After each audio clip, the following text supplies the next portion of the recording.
자, 미사일 얘기를 하고요. 그다음에 이제 재보궐 소식으로 이어가겠습니다. 북한이 오늘 오전 함경남도 함주 일대에서 탄도미사일로 추정되는 단거리 미사일 2발을 발사했습니다.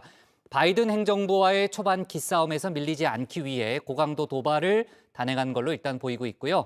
청와대는 곧바로 NSC 상임위원회를 열어서 깊은 우려를 표명하는 한편 미국 등과 발사 배경 분석에 나섰습니다. 관련 소식을 신혜원 반장이 정리해봤습니다. 여정의 정통 북한 뉴스 코너 이 시각 노스룸입니다. 북한이 오늘 오전에 함경남도 함주 일대에서 단거리 미사일 2발을 발사했습니다. 시간은 각각 7시 6분과 25분, 동해 방향으로 약 450km를 날아갔고요. 고도는 60km로 탐지됐습니다. 우리는 앞으로 북남 군사 분야 합의서도 시원스럽게 파기해버리는 특단의 대책까지 예견하고 있다. 남조선 당국이 앞으로 상전의 제시대로 무엇을 어떻게 하든지 3년 전의 따뜻한 봄날은 다시 돌아오기가 쉽지 않을 것이다. 지난 16일이었습니다. 김여정 북한 노동당 부부장은 3년 전의 봄날은 다시 돌아오기 어려울 것이라며 임기 말에 들어서 남조선 당국의 앞길이 무척 고통스럽고 편하지 못하게 될 것이다 라고 맹비난했죠. 미국의 국무국방장관이 동시에 방한해 문 대통령을 만났던 18일에는 또 무슨 몰상식한 궤변을 늘어놓을지 궁금하다라고 비꼬는 최선희 외무성 일부상의 담화문까지 나왔습니다. And the authoritarian regime in North Korea continues to commit systemic and widespread abuses against its own people. We must stand with people demanding their fundamental rights and freedoms and against those who repress them. 그리고 지난 20일에 북한은 평안남도 남포시 온천군 일대에서 순항미사일 2발을 쐈습니다. 탄도가 아닌 순항미사일이었고 방향도 서해상을 향한 탓에 큰 반항은 없었습니다. 미국도 유엔 안보리 결의 위반은 아니라는 입장을 냈었죠. 하지만 오늘 미사일은 조금 다릅니다. 안보리 결의 위반에 해당하는 탄도미사일 가능성이 높기 때문인데요. 탄도미사일이 맞다면 작년 3월 강원도 원산에서 발사한 초대형 방사포 이후 약 1년 만입니다. 바이든 행정부 출범 이후 첫 고강도의 도발이라고 할 수 있습니다. 我が国と地域の平和安全を脅かすものであります。また国連決議違反でもあります。厳重に抗議をし強く非難をいたします。 공교롭게도 첫 번째 속보를 전한 건 일본이었습니다. 첫 미사일 발사 이후 3분 만에 일본 해상보안청을 통해 북한에서 탄도미사일일 가능성이 있는 것이 발사됐다라고 발표했죠. 자, 그리고 두 번째 미사일 발사 직후 우리 합참에서 북한 동해상으로 미상의 발사체 발사라는 발표가 나왔습니다. 어떤 미사일일지는 정밀 분석이 필요하다고 했고요. 청와대는 오전 9시 긴급 NSC 회의를 소집했습니다.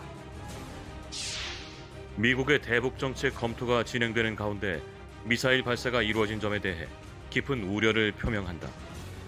미국을 비롯한 유관국들과 이번 발사의 배경과 의도를 정밀 분석하면서 관련 협의를 강화해 나가기로 했다. NSC 회의를 마치고 나서야 합참은 단거리 탄도미사일일 가능성에 무게를 두고 있다라는 공식 입장 밝혔습니다. 이 사거리와 고도로 밀어볼 때 현재로서는 북한판 이스칸데르 개량형 또는 전술지대지 미사일 에어테킴스일 가능성이 높은데요. 북한은 지난 1월 제8차 노동당 대회 기념 열병식에서 보다 업그레이드된 이스칸데르 개량형을 공개한 바 있습니다.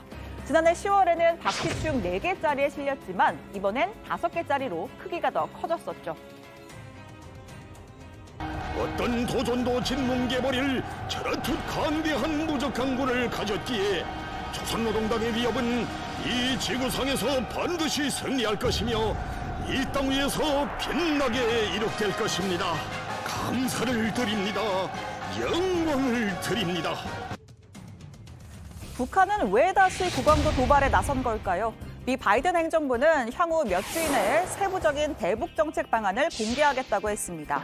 예측컨대 트럼프 행정부가 선호했던 톱다운 내지 직접적 관여가 아니라 점차 제재를 통해 조여가는 오바마 전 대통령의 전략적 인내 방향으로 회귀할 가능성이 있습니다.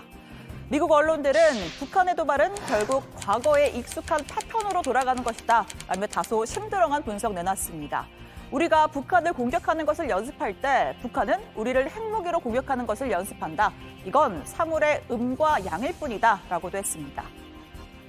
As we've said all along, we want to see North Korea denuclearize. We want to see stability and security on the peninsula, and denuclearization is a key part of that. Obviously, we call on Pyongyang not to do things that would make things less stable on the peninsula. 과거에도 북한은 미 행정부 출범 초기마다 무력 도발을 감행했습니다. 클린턴 때는 핵 확산 금지 조약 NPT 탈퇴를 했고 조지 부시의 재집권 초기에는 육자회담 참가 중단을 선언, 또 오바마 전 대통령 때는 아예 2, 3차 핵실험까지 단행했습니다. 트럼프 전 대통령과도 대화만 한 건 아니었죠. 기억하실 겁니다. 집권 초기에 서로 당장이라도 핵 단추를 누를 수 있다면서 무시무시한 설전을 벌였습니다. North Korea best not make any more threats to the United States. He has been very threatening beyond a normal statement. They will be met with fire, fury, and frankly power, the likes of which this world has never seen before. 트럼프가 그 무엇을 생각했든 간에 그 이상의 결과를 보게 될 것이다. 미국의 늑다리 미치광이를 반드시 불로 다스릴 것이다. 자, 그러니까 북한은 미국의 새 행정부의 존재감을 드러내는 수단으로 무력 도발을 활용하는 겁니다. 최근에는 아예 대놓고 보란 듯이 북중 간의 밀월 관계 과시하고 있죠. 김정은 위원장은 시진핑 중국 국가주석에게 적대 세력의 전방위적 도전에 협력을 강화하자라는 내용의 친서를 직접 보냈습니다. 여기서 말하는 적대 세력, 미국을 가리키는 걸로 보이죠. 경의하는 김정은 동지께서는 적대 세력들의 전방위적인 도전과 방해책 등에 대처하여 조중 두 당 두 나라가 단결과 협력을 강화할 때 대하여 강조하셨습니다. 접근평 동지는 두 나라 인민들에게 보다 훌륭한 생활을 마련해줄 용의가 있다고 언급했습니다. 다음 주 워싱턴에선 한미일 안보실장 회의가 열립니다. 미국의 새로운 대북 정책에 어떤 키워드가 담길지 주목되는데요. 북한도 한동안은 도발을 들쑥날쑥 이어갈 가능성이 있어 보입니다. 오늘 청와대 발제 이렇게 정리합니다. 북한 탄도미사일 추정 발사체 2발 발사, 청와대 깊은 우려.